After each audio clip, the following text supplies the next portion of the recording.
been told about Jesus' invitation, that he loves you and has a wonderful plan for your life, that if you pray a certain prayer, you will go to heaven when you die, that if you commit to following him, you won't have any more problems in your life. I don't know what you've been told, but if you're like most, it was abbreviated or completely misrepresented. The real invitation is aggressive, it's bold, and it takes a healthy dose of God's power coupled with human effort. But it's also for now, not later. Character transformation, not behaviour modification.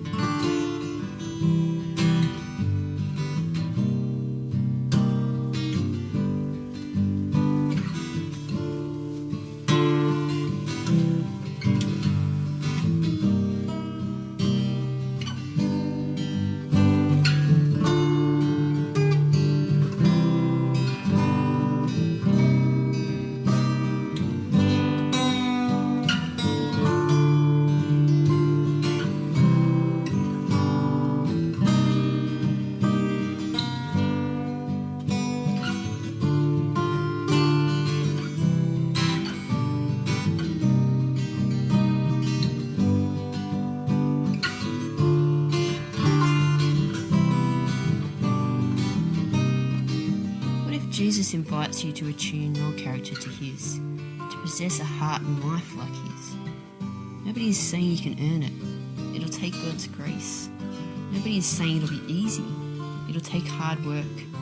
But what if you really could attune your character to his, and in doing so, discover a whole new way of being human?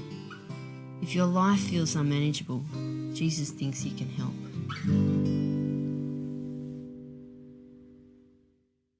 So for those of you that don't know, those of you that are guests with us, the voice that you heard there is of Kate Plummer, who is an artist and musician from Sydney, Australia.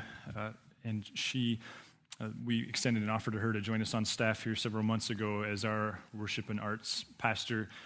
And we're in the process of getting her a R1 visa, and we're oh so close. So this last week, just to kind of keep you updated as you pray and hope and beg or whatever it is you're doing, bribe, and there's lots of options. This last week, the unspoken, what is the word I'm looking for? Unannounced site visit from the Department of Homeland Security happened. So that's always fun. They spent about an hour with us in our office, and so that means the site visit's done, and so now we're just waiting for an official answer from the service center in California, and we're hoping that that's real soon, and we have very good reason to be optimistic about her being here with us and leading in July. So there you have that. Any dumpster divers out there? I know you're out there. Come out wherever you are. Any dumpster divers out there? Anybody with a dumpster diver who's afraid to admit that they're a dumpster diver? Yeah, I see that hand. Yes, good. Anybody here with a dumpster diver who's afraid to admit that they're here with a dumpster diver? I was raised by a dumpster diver. I did not know that until I became an adult. I didn't put all the evidence together until I had my own dumpster. But there were signs, there were hints. When I was a kid, I have one memory of the pond where you'd go fishing in Laurel was called the South Pond, and at the time it was a happening place to go fishing, so my dad and I would frequent that place often, and I remember one time, I don't know why I remember this, must have been somewhat dramatic, but my dad came walking out in this Vietnam-era army coat, and my mom was repulsed, and there was something about his getting it from back behind my grandpa and grandma's house, and later into my 20s, I started piecing together where exactly this coat came from, but where it all really came together was long after Teresa and I were married, and we had our own house, and we had a couple kids, and I was at my dad's house. Now, let's just clarify, my dad's not a dumpster diver because he has to be. It's not an issue of, he can't afford to buy things. It's his hobby. Some of you have a favorite sports team. Some of you like to golf. My dad has rental property, and he dumpster dives and rather enjoys it. So in one particular instance, we were at my dad's house, and he opened up his garage door, and I couldn't help but notice this orange Nemo kite. It was one of those kites, you know those kites from Costco? Those large, gigantic kites. If you're a parent of children or young children, those are the kites that the grandparents buy, right? Because you look at the kite and you go, that thing will never fly. But the grandparents look at the kite and they go, oh, that would be so wonderful to buy that gift so that their father can disappoint them and show that he cannot fly a kite.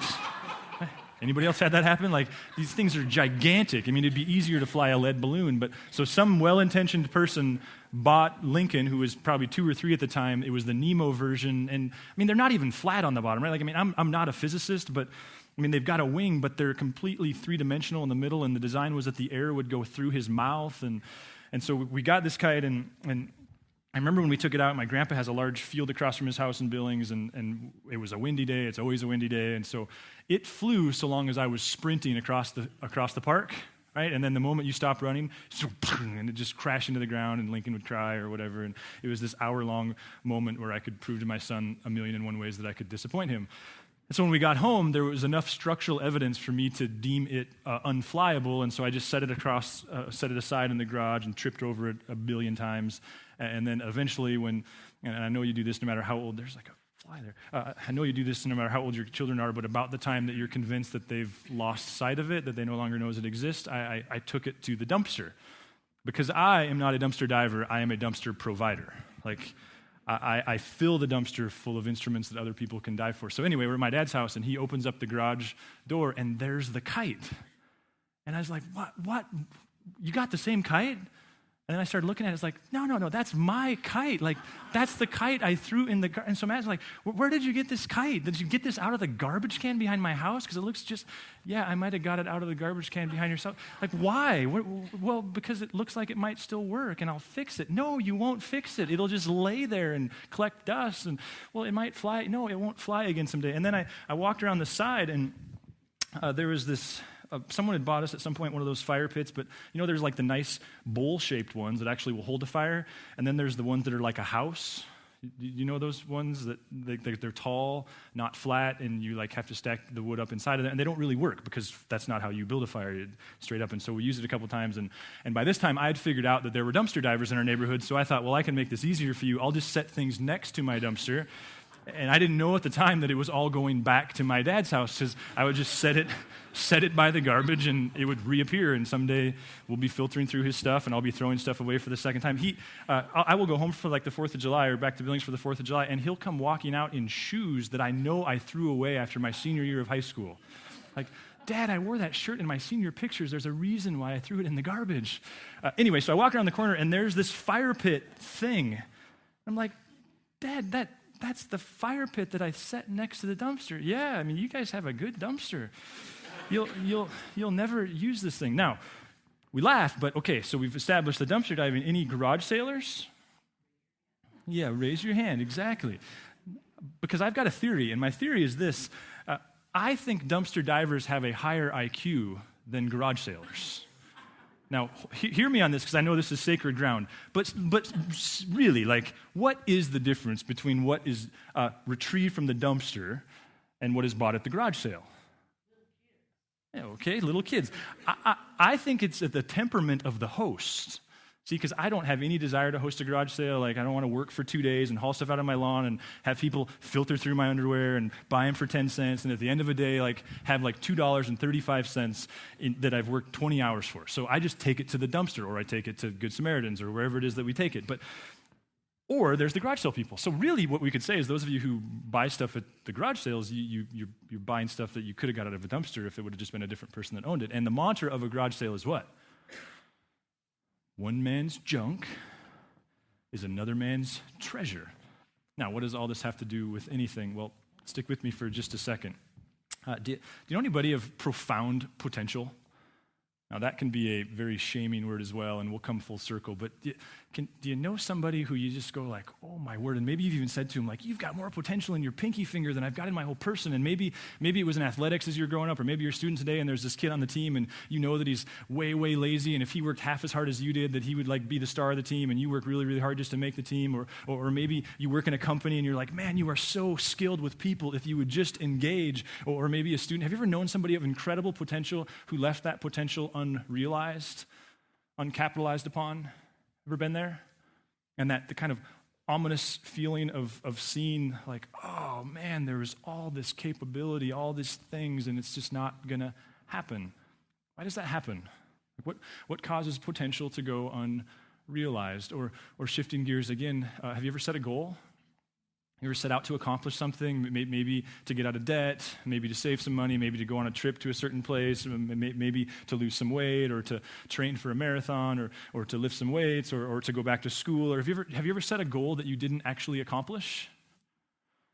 And why does that happen?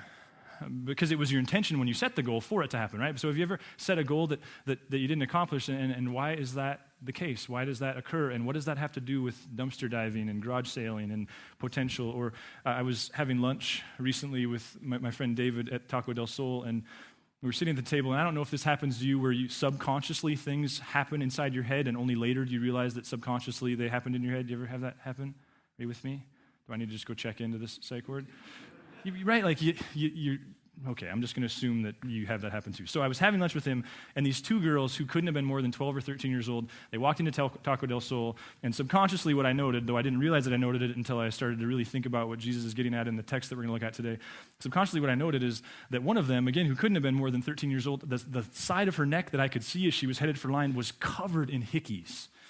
I mean, either that or she lost a fight with a Hoover vacuum, but it was covered in hickeys. And subconsciously, the thought I had is, like, how did she get out of the house? I mean, I know that's kind of shallow, but I'm going like, I know that my parenting's not perfect, and I know that my kids are going to do dumb things, and they might come home with hickeys, but my thought is like they're just going to be like locked in their room until the hickeys go away. Either that or they'll wear a baklava in July or a turtleneck or something. Like, how does that happen that a 13-year-old has some clumsy hand junior high kid manhandle her and cover her with hickeys? Like, how does that happen, and how does she get out of the house, and what does that have to do with garage sales and potential and unrealized goals? Have you ever been to a resort or a business or a motel where you had this thought, like, somebody used to care about this place? Ever been there, like been in a business or been in a restaurant? Teresa and I, when we were newly married in Billings, one of the places to get away for the weekend is Red Lodge, and there's this particular resort there that we'd never been to, and so we were in college and we were poor, and we'd heard that they had these like off-season rates, and so we booked this place for a night or two, I can't remember, and I think we even got like the nice room, and I remember walking down the hall, and a critical spirit comes naturally to me, just in case you're wondering, and so as I was walking down the hall, I thought, man, somebody used to really care about this place. You know, because you could tell it used to be nice. Like, you could tell it used to be cutting edge. It used to be world class. Like, turquoise used to be the color or whatever. Like, that chandelier used to be awesome, but now it's covered in dust. Have you ever had that experience where you go to a business or a restaurant or a store and you're like, somebody used to care? Not anymore. How does that happen? Why does that happen? And what does that have to do with 13-year-olds with hickeys and garage sales and things of that sort? Or why do great families come unraveled?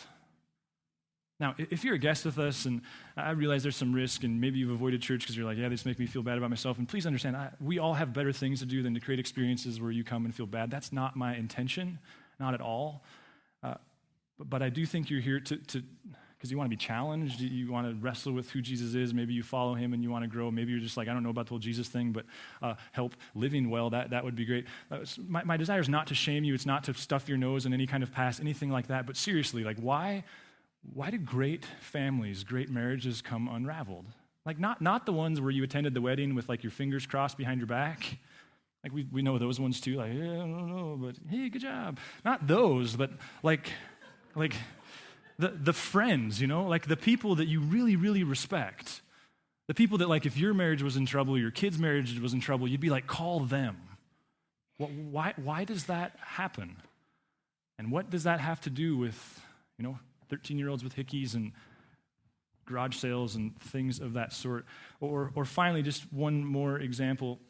I shared with you a couple weeks ago that many of us had the unenviable, I don't know what you call it, we had to say goodbye to a friend who was 43 years old and a husband and a father and a fantastic guy, and he was a very good friend to many of us who used to live in Billings, and helped us start a youth ministry that in many ways led to this, and his name was Greg. And when I went to the funeral, I experienced something that I'm learning is normal. Like, it happens to many of us as we live life, but it never happened to me before. And that was, I was just overwhelmed with guilt.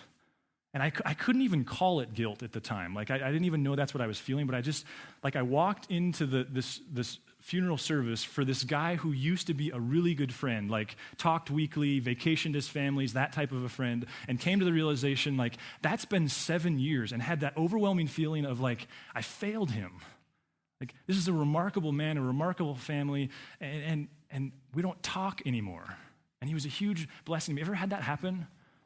Maybe with a family member, maybe with a friend, where suddenly you're just confronted with these crazy emotions. Why does that happen? Why do otherwise great friendships end?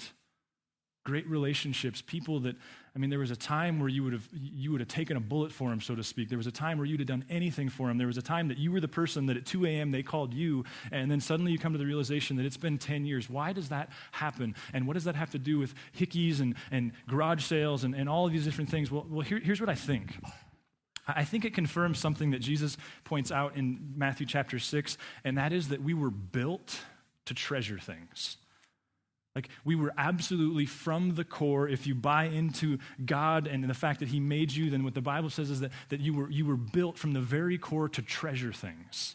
That your treasuring is central to what it means to be human, but the catch, and I think this is really Jesus' emphasis when he talks about treasuring, the catch is your treasuring has a capacity.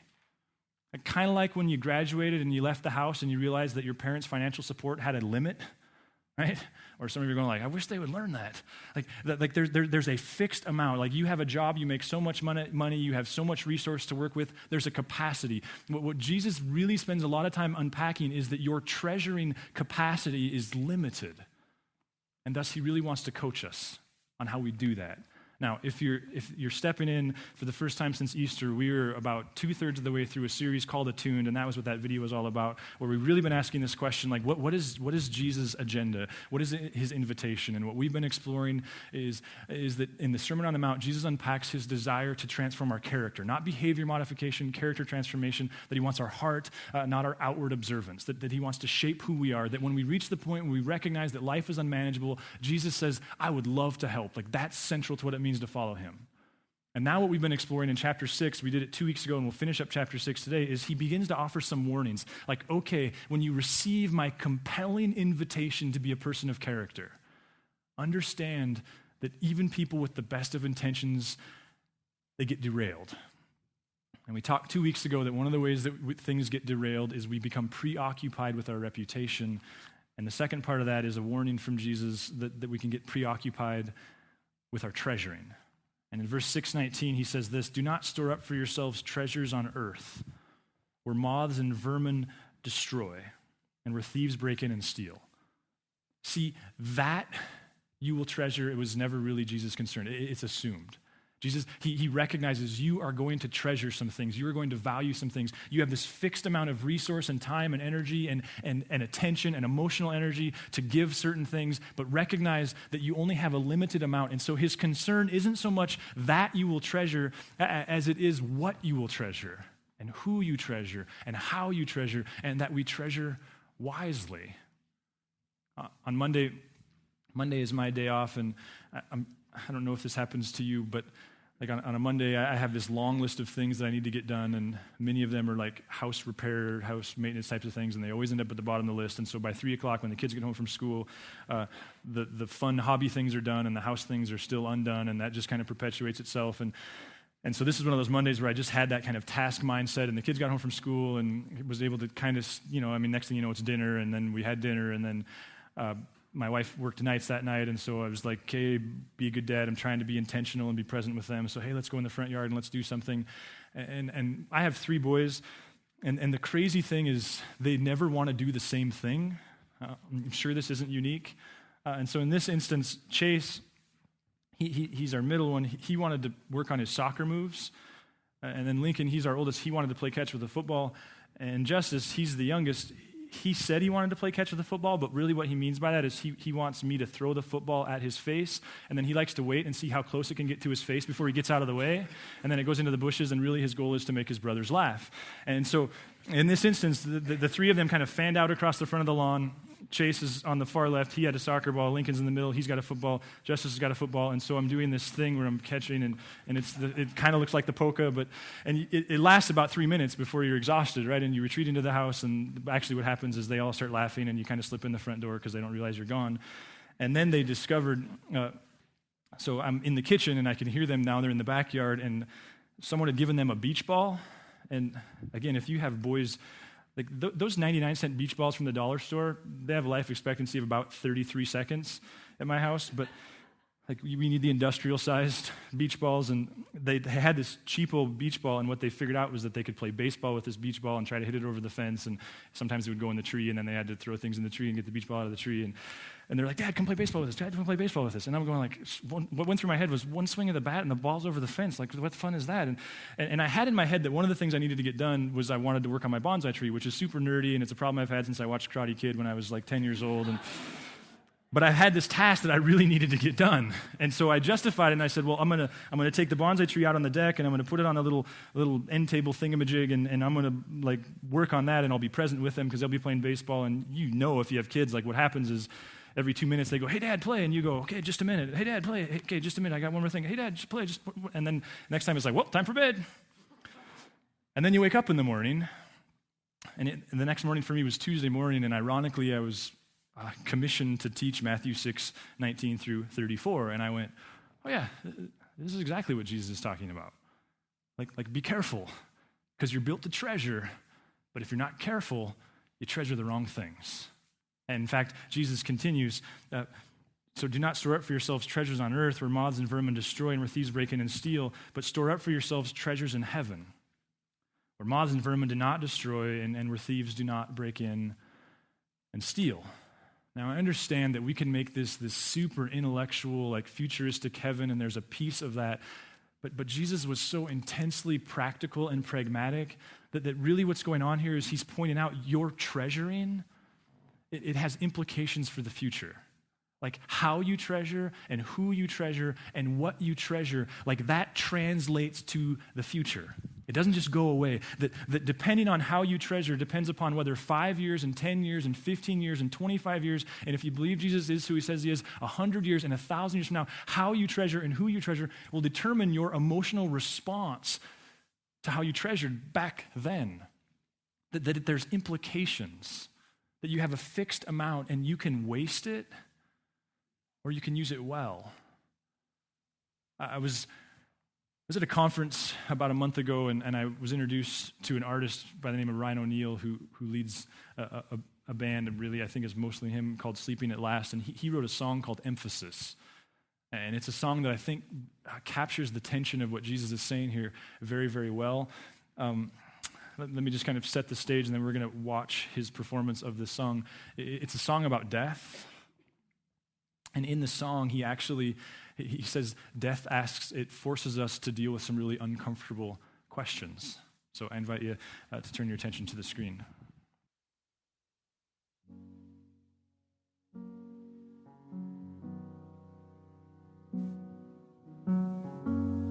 Death is promised to the bee, whose sting protects the colony. Was its life worth nothing more than honey for the queen?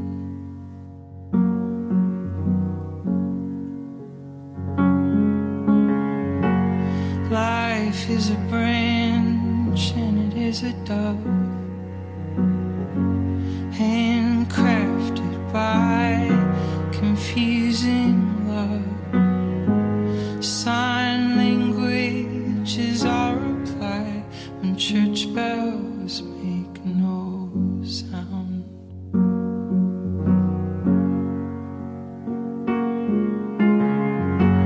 And hollow towers and empty hives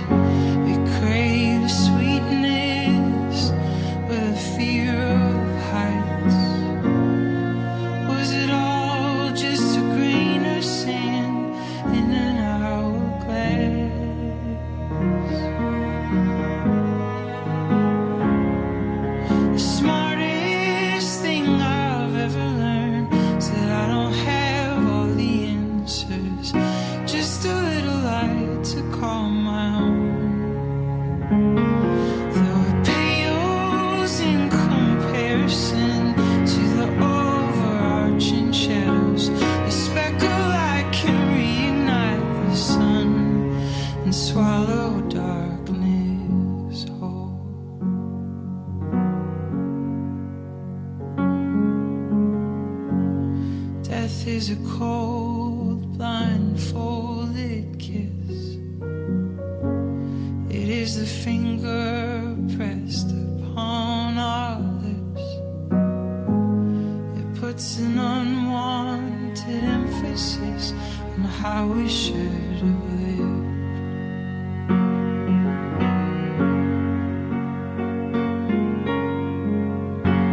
Life is a gorgeous, broken gift. 6 billion pieces waiting to be fixed. Love letters that were never signed, sent to where we live.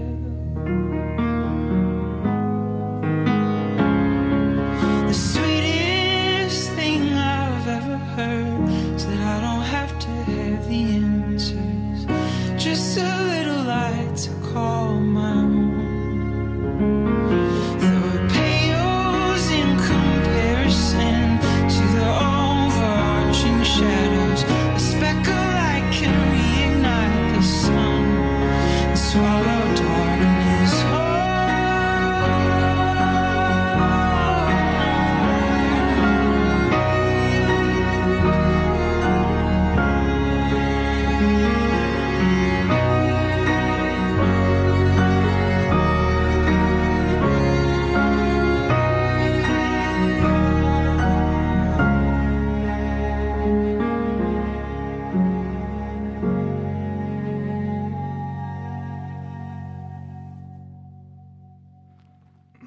So Jesus says, do not store up for yourselves treasures on earth where moths and vermin destroy and where thieves break in and steal, but store up for yourselves treasures in heaven where moths and vermin do not destroy and where thieves do not break in and steal.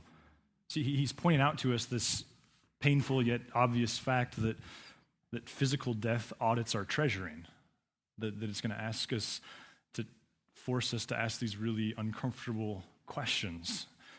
And then he moves on, and as is his standard, he doesn't leave it at this place of guilt and shame. He then unpacks it a little bit more. He says, for where your treasure is, there your heart will be also. So see, again, it's just this profound observational truth for what he's saying is that there's nothing super magical about what you treasure. It's as simple as what do you give your time to, what do you give your energy to, that in some ways you can capture this truth and you can steer the ship in whatever way you want it, because what you give your time to, what you give your energy to, what you give this limited resource to will become your treasure. Now, I was running with my friend David Casey this last Monday, and we were talking about this principle, and he said, Adam, I have this very distinct memory when I was 8 years old and I was playing the piano. Now, if you know David, you know that he's among the most respected musicians in all of Helena, a professional musician in Helena, which isn't an easy feat. But what he said is that 8 years old, as I was working on my piano lessons, I had this realization. And the realization was, if I do this every day for the rest of my life, I could probably become really good at it. See, the outside observer looks at a guy like David and says, wow, you've got a gift. And David goes, that's not quite accurate. The outside observer goes, man, you really love music. And he goes, not quite accurate.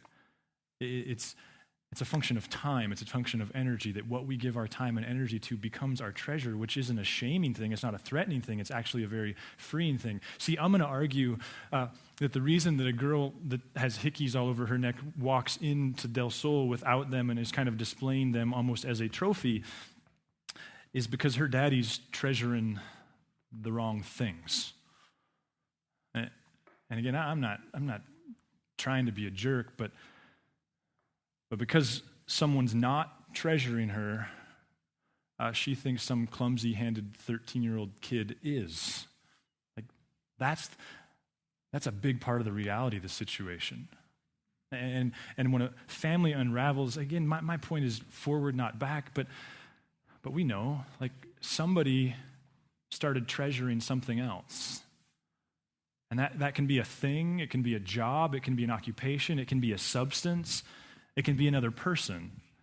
But it's a function of what Jesus is saying. You have fixed treasuring capacity, and it has implications, it has ramifications, it has consequences, good, bad, one of the two. The motel chain or the resort, it's just real simple, and it's just straightforward. Like, somebody started this place with vision and energy and passion. And when you see the dated colors and the dusty chandelier and the 5 years removed from looking new carpet, the realization is somebody used to treasure this place. They used to treasure a vision for this place, and it's gone. It died because you can't treasure everything. There's a limitation to how much you can. The potential thing, now listen, part of what we have to be careful with on that word is sometimes we're actually imposing our goals on someone else, and so I allow for that. But when potential goes unrealized, when goals go unrealized, it's a function of treasuring, isn't it? You can't want everything and accomplish everything. There's a limit to the number of things that you can treasure. It's just a fact. It's unavoidable. My friend, actually this Jesus teaching here in Matthew 6 has helped me, along with that video, grieve my friend and actually understand what I was feeling in a new way, because what I've realized is I was feeling guilt, but it was unnecessary. Because 70 years ago, when the wheels of planting a church in Helena began, and they moved for a couple years before there was ever a physical move for us, I didn't say it to him, but what I was saying to him was, hey, I've got this limited amount of treasuring energy, and I'm moving it from this community to that one. Moving it from this relationship that I have to these relationships that I hope to have. Now, we can argue whether or not that was good or bad, whether that was right or wrong, but it just reflects the reality of the situation. You can only treasure so much, and in that instance, it helped me to go like, I don't have anything to feel guilty for. It's this fixed limitations to what it means to be alive, and if I believe that I'm supposed to be here and he was supposed to stay there, then that moving away from each other relationally, it's sad, but it's not wrong. It just happens. Jesus continues then as he kind of, I think, awakens us to the reality that there's a limit to what we can treasure. He lands it in very practical terms when he says in verse 33, but seek first his kingdom and his righteousness, and all these things will be given to you as well. See, the tension is, okay, Jesus, I got a job, and I got kids, and I got friends, and I've got a church, and I've got this club that I'm a part of, and I've got these hobbies, and I've got all these things. It sounds like you're setting me up for failure. Like, how in the world do I juggle all of these different objects? How do I not fail at something? And Jesus, he essentially says, hey, listen, here's my strategy for you. So if life is feeling unmanageable, if you're looking for a completely different way of being human, what Jesus is saying is, here's one approach to this whole reality of your limited treasuring capacity. Like, treasure me first. Put my priorities first. Put me first. Put you and your relationship with me first. Put my priorities in your community first. And you just watch, as all other things are given to you as well. You just watch how if you'll manage and keep me first, how all those other things and all those other relational priorities, they'll just work themselves out. And when they're not working themselves out, because you're putting me first, my Holy Spirit will be present in you and with you, and he'll point that out. Hey, I think you got some things out of order. See, his strategy, he's not trying to raise up a bunch of guilt here. He's trying to unpack a strategy like how to not allow your treasuring to get out of whack. Treasure him first. And I like that word first because it's also very practical, isn't it? Because you go like, okay, so monks can obey this. It's not what he says. He says first. Now, does first have some like only implications? Yeah, it does. But it also communicates that what he's asking is to be first, and that hobbies and garage sales and dumpster diving and friends, that stuff's okay, just so long as it doesn't end up first. As some would say, you got to keep it off the throne. And even that, though, gets a little ethereal, doesn't it? Like, okay, so keep God first. And we go like, okay, great, so I'll get a tattoo. How do we do that? And I actually would like to make a suggestion. Do you have 3 more minutes in you? Okay, thanks. I was listening to John Maxwell, who's a leadership guru, and he talked about something that was familiar in its concept to me, and it will be to you if this is home for you, but he talked about something that he calls the rule of 5. It's a lot like the 20-mile march, but what the rule of 5 says is if you have a tree in your backyard and you own an axe and you decide to go out to your backyard every day and hit the tree 5 times, what is inevitably going to happen? Unless you've got a physique like me, what's inevitably going to happen? The tree is eventually going to fall over, right? Like, if you commit to doing that every day, 5 times every day, we could talk about when, but not if. Like, it's going to fall over. If you commit to the rule of 5 to hit the tree every time, it's going to happen. So his question, or really what he's observing, is that you can compound your success in life simply by doing the right thing every day. That successful living, that thriving in life, that for the Christ follower, the obedient life, however you think of these things, that it's not the result of any single decision, it's the sum total of your daily agenda, that your daily agenda is the key to your success. And see, we don't want daily agenda. We want conference, we want book, we want one big idea, we want mountaintop experience at a camp somewhere. We want this one aha thing that makes us successful. And what the rule of 5 says is, no, success doesn't come that way. Success comes by doing the right thing every day, over and over again. I laughed at myself on I think it was Thursday this week. Someone new to their familiarity with Helena Ales for Trails emailed me and said, Adam, the marketing of Ales for Trails is brilliant. Like, good job, it's everywhere. And I know what field this person works in. They work in the media and they're a friend. But I laughed to myself because I thought, yeah, but see, you think we've done something viral. And we haven't. It's not this like, whoo, we had this big idea. We have been pulling this sled for 3 years. It's the sum total of a lot of people like Davey and Courtney and a whole bunch of other people working hard, slowly but surely, and success is compounded. So my challenge to you is obviously my goal is to motivate you to begin to approach life believing that life becomes a whole lot more manageable when you follow Jesus and invite him to help teach you how to make him first. The question becomes, what's your rule of 5? I'm not asking, like, what church do you go to, what you believe, the version of what creed you believe. I'm not asking any of that stuff. Like, what's your rule of 5? And I don't have them for you, but I think that wisdom would say that if this is all true, then that it becomes an issue of what are the 5 things, and I wouldn't hold that in too literally, but what are the things that you need to do every day to ensure yourself and God that he's going to stay your first priority?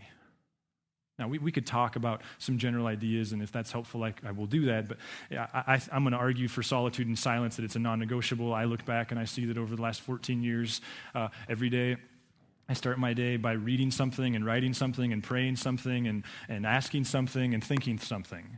And the time varies, and sometimes it's 5 days a week. So, but within reason, like every day, I'm getting alone with God. And you know something? I don't know anybody who's done that for extended time that goes like, that's been a waste of my time.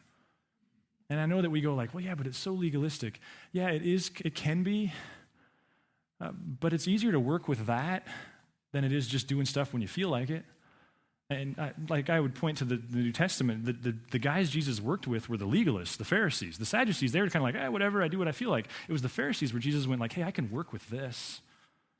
I think there's something to be said for that discipline. I think having someone that you serve, having a ministry, if you want to use that term, having somebody that you're commissioned to talk to about God and help follow God is one of the greatest things you can do, because, as Andy Stanley says, adults learn things on a need-to-know basis. And so if you have someone, maybe some 5-year-olds in a kids ministry or some middle school students that you're going to meet with, if you have someone that's depending upon you to teach them about Jesus, that'll motivate you to learn about him yourself. Can that get backwards? Of course it can. One of the greatest things I ever did was volunteered in a kids ministry at 20 years old and was charged to teach 5th and 6th graders, and I didn't even know where the book of Luke was, but I figured it out, and I had to have something to say every weekend. And hey, I met a wife in the process, so I don't know, you might consider it. Having people that you serve. Having a people, and by the nature of your sitting here, it tells me something.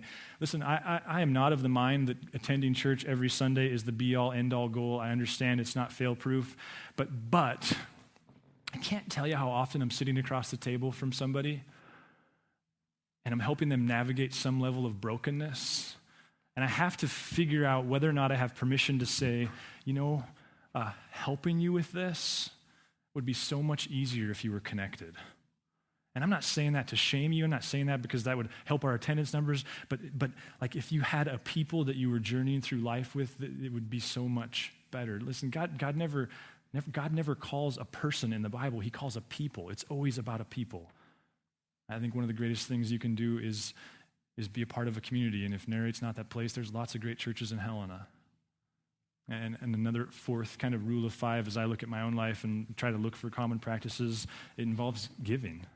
And I know that sounds self-serving, and you just kind of got to work through that, but the fact of the matter is, Jesus says where your treasure goes, that's where your heart will end up. And central to us to worshiping God is through our giving, because I guarantee that as that happens, you'll care more.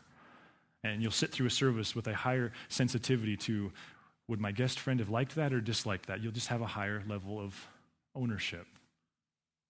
I don't know where you're struggling with life. I do know that Jesus' intention is never just to say, like, yeah, you pretty much ruined this one, you pretty much failed here, so feel bad about yourself and have a good Sunday. What I do know is that he's always in a proactive stance of going, hey, could I just point this out? You're built to treasure. That treasuring has a capacity. How you implement it, how you utilize it will translate for the future, and if you believe in me, forever. And so be intentional with that. And if you'll treasure me first, I'd love to help you with that. For more information on Narrate Church, visit www.narratechurch.org or download the mobile app, now available for iPhone and Android.